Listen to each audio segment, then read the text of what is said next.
Yo, what is up, everyone? Welcome back to the channel, The Beast On. I'm The Beast, Brian London. Do me a favor, hit the subscribe button. Right next to the subscribe button is a little bell. If you hit the bell, you'll be notified when new videos are out. And, of course, hit the thumbs up sign that lets Google know, hey, we like this video. Show it to more people. I mean, maybe it's not the best video on YouTube, but it's something that people might be interested in. Do that.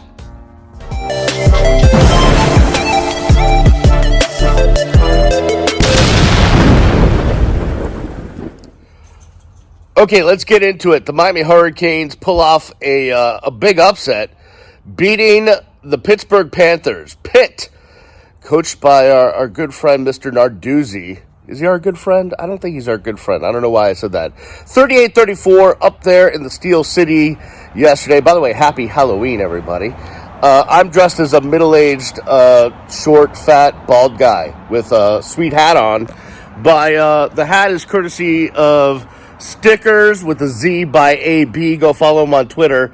Actually, it's not courtesy. I paid for it, but that's who I got it from. It's a sweet hat. I love this hat. I wear it all day, every day.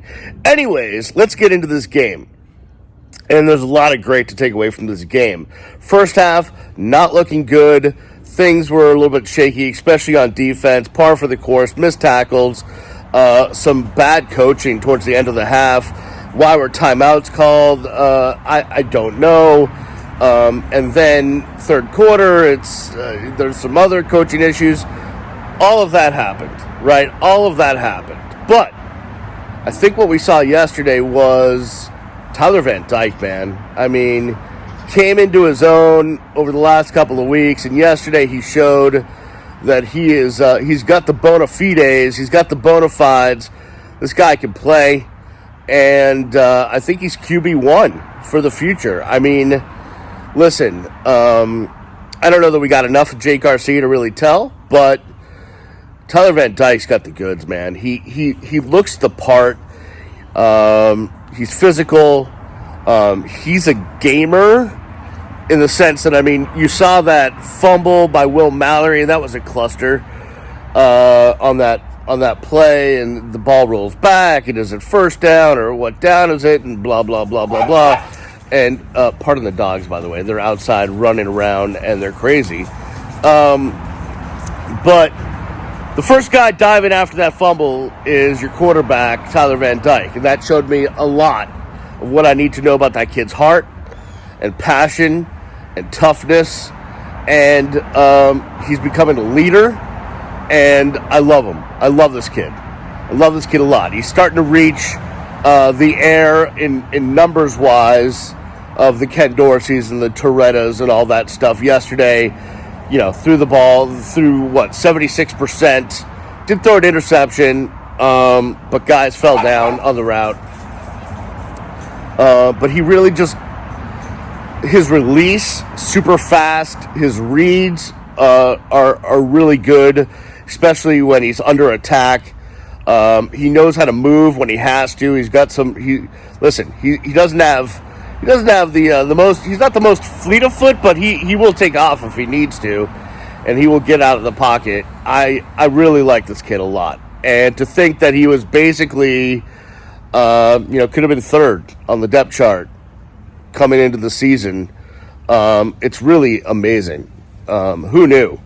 But I've talked to the kid a couple of times. He's just got a great mindset, a great football IQ, he's got confidence, but he's not cocky. And I think that shows on the field. I really like him a lot. But a couple of things that I need to get into as far as Tyler goes. And pardon I'm doing this freestyle here without my stand and tripod and lighting. Because I'm outdoors, because it's a beautiful Sunday morning. I saw a lot of people saying, hey, maybe we should have never, shouldn't have started King, and it should have been Tyler Van Dyke the whole way. Whoa. Slow your roll on that. Let's remember, when King was good, he was spectacular, right? Highlight reel good. His ability to both throw and run was ridiculous. Also, think about the talent that De'Aaron King was playing with at wide receiver versus who Tyler Van Dyke is playing with, right? I mean, two of the top guys that King was playing with are now in the transfer portal. Meanwhile, you get guys like Charleston Rambo into the mix. X comes into his own. Just guys are stepping up for him, right? And that's the difference. Plus, I think something that hasn't been talked about enough, and I'm not saying they're great, but they're doing their job, is the offensive line. It was the offensive line when De'Aaron King was the quarterback was kind of a mess, and thank God for De'Aaron King's mobility to avoid some of that rush. But Tyler Van Dyke is playing behind an offensive line that is a little more confident, and it looks like they're a little more consistent, which is a benefit. So before we start, crowning him, as the phrase goes, let's remember the circumstances different by what King was playing with and Tyler Van Dyke was playing with. But that does not take away from either of the quarterbacks, and Tyler Van Dyke is a guy right now. So, and he's playing great football, and I love the kid. I really do. I don't want to sit here and anoint him like he's the next, Heisman winner from the U and put all this pressure on him, but he's good, and I like him, and let's just go with that, right? Let's just go with that. So that was good. Also good to see Rooster yesterday bust one in the end zone and get some tough yards as well. Will Mallory, he's come on a little bit and had some participation in the last few games. I know he had that fumble yesterday. He missed a block yesterday, but he got a touchdown and he made some catches. And I actually asked him after the game. I said, you've had an up and down season. Just talk about that a little bit. And he really went into how depressed he was, basically, in the early part of the year, that he wasn't holding his own, and he was letting his family down and his friends down and his teammates down, and it was kind of a down time for him. He really got into it, personally. I would throw in the video clip if I could, but I didn't grab it. But I think it brought the human nature of these kids and how much the stuff impacts them. And I think he's found a way to kind of clear the cobwebs out mentally and start to come into his own a little bit. And what about Arroyo, man? Kid scores his first college touchdown. That kid's a talent, like the way he played. So the offense had some good things. Defensively, up and down yesterday. They did do some good things. They got some good pressure on Pickett, who, listen, Pickett threw for 500 yards and did his thing, and you knew that was going to happen. He's arguably the best quarterback in college football. He's, on the Heisman watch list, and Miami's defense did just enough to win the game. It wasn't a perfect performance by the defense. There was definitely some stuff that was wrong. There was other times when, again, it looked like Miami's defense was slow in reacting, but they did just enough. You knew Pickett was going to get his, and he did, but Miami did just enough when it mattered to win the football game. And James Williams, this kid is the next great one at safety for the University of Miami. Just his size, his strength, his tenacity, and he's only a freshman. His football IQ is going to get better. His body's going to get bigger. This dude is going to be a threat to be reckoned with for a few years to come for teams that Miami plays. So glad he's on our side and no one else's. That kid is the real deal. And saw some other good things on defense, again, up and down for the defense, but enough to get the victory. So a great win for Miami, really is. And let's put it this way. And I said this after the game. I tweeted it after the press conference because, the press conference, we do on Zoom. And I appreciate Cam Gorby and Carter Toole and everybody with the UM Communications Department that sets that up for us and allows me to be a part of it. And ask some great questions because, and I tweeted this out yesterday, when you get to talk to the kids, you really find out and this has been the same thing for 27 years, and I've always contended that it never gets enough attention because we're so worried about the X's and O's, that generally speaking, I mean, there's been some duds over the time. Generally speaking, we have great kids, man. They're fun to talk to. They really know their stuff. They put a smile on your face, and if they could just, and they're talented, if they could just get great coaching 24/7, 365, if they could just get everything in place, it would be great, because they really are great kids. You just talked to them yesterday, and they've just got this exuberance, and they're really great kids to talk to. And I've done so many interviews, the thousands of interviews I've done in my 25 plus years in this business, and I've interviewed kids from other teams and pros and whatever, and it just keeps coming down. For some reason, whatever the University of Miami, whatever ties that have bound the recruiting process for the University of Miami over the past few decades, one of the things that really has been a trend and consistent is they recruit good character kids, with some exceptions, but for the most part, good character kids. So that was good. But I was talking to the kids yesterday. You really got a sense for how much this victory meant to them. To beat a ranked Pitt team on the road, a team, that had Narduzzi as head coach and Mark Whipple as the offensive coordinator, that, no one was picking Miami to win. Miami was a 9.5 point dog. And although I will say, give it up to our boy Herb Street, always loves Miami. He did pick Miami yesterday on the pregame show. But for Miami to do what they did the last 2 weeks is really unbelievable, considering the heat that's been on the program. But it just goes to show you, the kids just don't pay attention to that. They're in their own world, and they just play, and they just fight. And they've certainly not given up on Coach Manny Diaz. I mean, a matter of fact, it's the opposite. They've probably hunkered down more to defend their coach. But on that note, here's where I think I am as it relates to the state of the football program.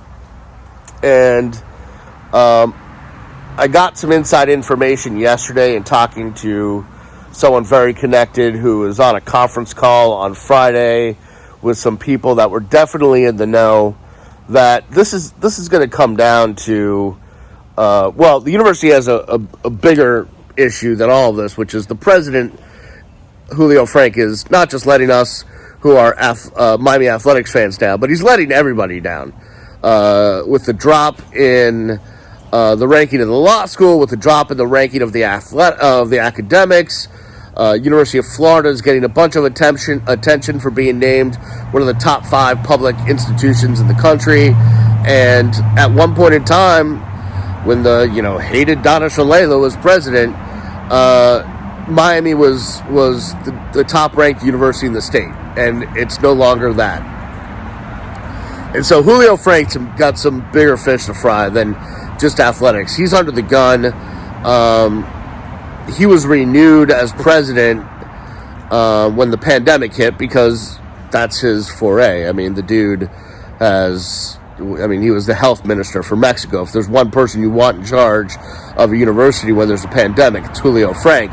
But as we have gotten to, well, not back to normal, but back to whatever the new normal is of the pandemic, and processes are in place. Oh, dogs, will you stop it? God, they're annoying. They see a squirrel, they go crazy. I think it's time to really, if I'm the University of Board of Trustees, if I was on the Board of Trustees, I would be really looking at replacing Julio Frank as a president. He's not getting it done. Athletically, academically, or any other league. Just not getting it done. And after that, now you have to start looking at the athletic director situation, because it's not just football, right? It's basketball, it's baseball, it's great that the volleyball team is having an amazing year. Go check them out. The Canes women's volleyball team is kicking ass and taking names. But other than that, Miami really is not playing up to par in several sports. And that goes on the athletic director and the people that he's hired and the people that he's put in place. Blake James is a great fundraiser, and he's done that job incredibly well. But that does not mean he is the man to be the CEO of the athletic department. If I were on the board of trustees, if I were in charge, I would offer Blake a job in fundraising for the school, vice president of endowment or whatever they call that job, and let him go fundraise. It's what he does best. And I would go find somebody to be the CEO of the athletic department. And then I would bring in a Gino or Alonzo to be the chief of staff or the director of operations of the football program. Some schools even have an assistant athletic director for football that runs the football program. I wouldn't mind that.